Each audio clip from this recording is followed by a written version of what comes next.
आज हम बात कर रहे हैं कि भाई हमारा खाना पीना कैसे बदल गया है। मतलब हमारी थाली की पूरी तस्वीर ही बदल गई है। हमारे पास एक लेख है जिसका नाम भी यही है कि खान पान की बदलती तस्वीर। ये हमें दिखाता है कि कैसे वो पहले वाला सादा घर का बना मौसम के हिसाब से बना खाना, उसकी जगह बाजार की चीज़ें, पैकेट वाला सामान और वो फटाफट वाला फास्ट फूड आ गया है।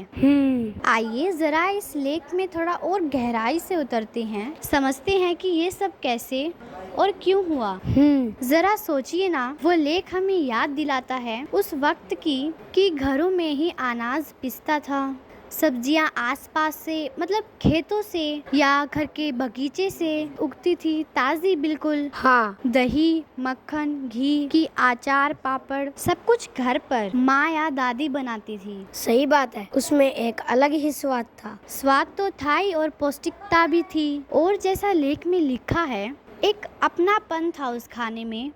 पूरा परिवार जुड़ता था। वो स्वाद और सेहत का मतलब एक संगम था। आज शायद वो बात नहीं रही। और ये लेख बताता है कि ये बदलाव आया कहाँ से। जैसे टेक्नोलॉजी बदली, इंडस्ट्रीज वगैरह आए, मशीनें आ गई, बड़े पैमाने पर खाना बनने लगा और नतीजा पैकेट वाली चीजें, प्रोसेस्ड फूड, जिन्हें लंबे समय तक चलाने के लिए या स्वाद बदलने के लिए ना जाने क्या क्या करते हैं। लेख इस पे जोर देता है कि इसी वजह से होटल रेस्टोरेंट वाला कल्चर भी बढ़ा है। बस स्वाद चाहिए और टाइम बचाना है। हाँ, और मजे की बात ये है या शायद चिंता की, लेख कहता है टाइम बचाने और वो चटपटे स्वाद के चक्कर में हम तेल वाली, ज्यादा मसालेदार और वो झटपट तैयार होने वाली चीजों पर डिपेंडेड हो गए हैं। स्वाद तो बदला है, नो डाउट, शायद ज्यादा मजेदार लगता है लोगों को, वो तो है, लेकिन ये पाठ हमें चेता रहा है कि सेहत पर इसका बुरा असर दिखने लग गया है। क्या लेख कुछ खास बताता है इसके बारे में या इनके असर के बारे में? हाँ, लेख में जिक्र है इसका। जैसे हमारे पुराने खाने में जो जरूरी छोटे छोटे पोषक तत्व होते थे ना, माइक्रो न्यूट्रिएंट जिन्हें कहते हैं, वो हमारी डाइट से अब जैसे गायब ही हो गए हैं।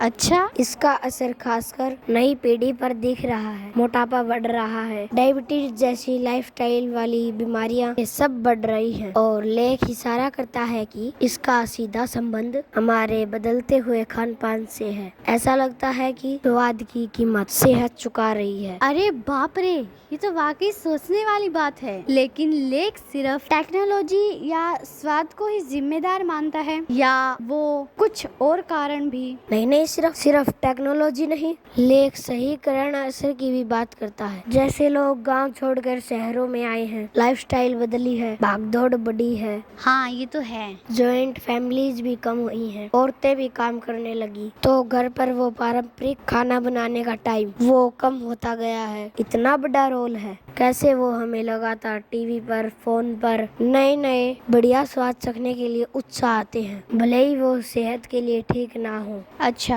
तो ये सिर्फ हमारी पसंद का मामला नहीं रहा, एक तरह का सामाजिक और आर्थिक दबाव भी है। सही कहा, बिल्कुल सही। इस पूरी बातचीत में वो संस्कृति वाली बात कहाँ आती है? आपने शुरू में कहा था कि ये सिर्फ सेहत की बात नहीं है। बिल्कुल, लेख इसी बात पर जोर देता है कि हमारा जो पारंपरिक खाना है, संतुलित, लोकल, वो सिर्फ पेट नहीं भरता, शरीर को पोषण नहीं देता, वो हमारी संस्कृति की पहचान भी है। सोचिए ना, हर इलाके के अपने खास खाने होते हैं। हाँ, बनाने के खास तरीके होते हैं, खाने से जुड़े रीति रिवाज होते हैं। जैसे लेख में शायद कोई उदाहरण हो कि कैसे कोई त्योहार की खास मिठाई या कोई मौसम की खास सब्जी धीरे धीरे लोग भूल रहे हैं या कम बना रहे हैं। जब उन्हें फास्ट फूड या सब्जी एक जगह मिलने वाला स्वाद अपनाते हैं, तो अनजाने में अपनी इस खाने पीने की विरासत को भी खोते जा रहे हैं। अगर हम इसको पूरी बड़ी पिक्चर में देखें, तो ये बदलाव हमारे सिर्फ जुबान या पेट तक नहीं है, ये हमारी जड़ों से, हमारी पहचान से जुड़ा हुआ मसला है। तो इस पूरी चर्चा में और जो लेख हमने देखा उससे क्या निचोड़ निकलता है, उससे क्या समझे हम? लगता है कि ये आजकल की जो भागदौड़ और ये फटाफट वाला खाना और हमारा जो पुराना पौष्टिक और पारंपरिक खाना था उसके पीछे बैलेंस, संतुलन बनाना बहुत जरूरी है। हाँ बिल्कुल। ऐसा बैलेंस जिसमें स्वाद भी रहे, सेहत भी ठीक रहे और हमारी जो कल्चर पहचान वो भी धुंधली ना पड़े। एकदम सही कहा। और यहीं पर हम अपने सुनने वाले सवाल छोड़ जाते, जैसे लेख भी ये हमें सोचने पर मजबूर करता है। स्वाद, सेहत और संस्कृति, इन तीनों को अपनी थाली में एक साथ कैसे लाया जाए, कैसे सुरक्षित रखा जाए। ये बदलाव सिर्फ हमारी किचन या पसंद की बात नहीं है, ये समाज में जो बड़े बदलाव हो रहे हैं उनका आईना है। तो संतुलन को पाने के लिए हमारा पहला कदम क्या हो सकता है? शायद ये सवाल हम सबको खुद से सोचना चाहिए। धन्यवाद।